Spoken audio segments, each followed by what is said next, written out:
سرگودا کے مقامی ہوٹل میں پنجاب پروفیسر اینڈ لیکچرر ایسوسی ایشن سرگودا ڈویژن کے نو منتخب عہدیداران کی تقریب حلف برادری کی تقریب منعقد۔ نو منتخب عہدیداران سے مرکزی صدر پنجاب محترمہ پروفیسر فائزہ رگنا نے حلف لیا۔ اس موقع پر پنجاب بھر کے کالجز سے استاد رہنما اور سرگودا ڈویژن سے عہدیداران اور اساتذہ نے بڑی تعداد میں شرکت کی۔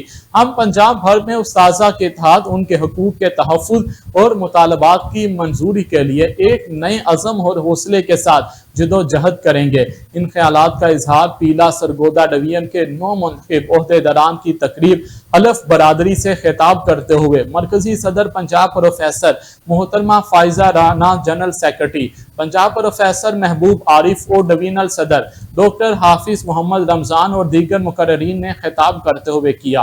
ان کا مزید کہنا تھا کہ پنجاب بھر میں تمام کالج اساتذہ متحد ہیں اور ہم بلا تفریق سب کو ساتھ لے کر چلیں گے۔ ہماری تاریخ قربانی اور جدوجہد سے بھری ہوئی ہے۔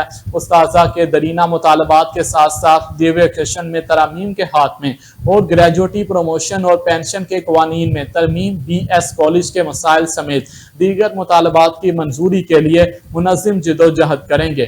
ہم نے اس حوالے سے اپنی عملی کوششوں کا آغاز کر دیا ہے۔ سب سے اہم اور خطرناک عمل سرکاری سکولوں اور دیگر تعلیمی اداروں کو پبلک پرائیویٹ پارٹنرشپ سکیم کے تحت فروغ کرنا ہے، جس پر بڑے سوچ سمجھ کر لاہ عمل بنانے کی فوری اور اشد ضرورت ہے۔ ہم پوری سوچ بچار اور مشاورت سے آگے بڑھیں گے۔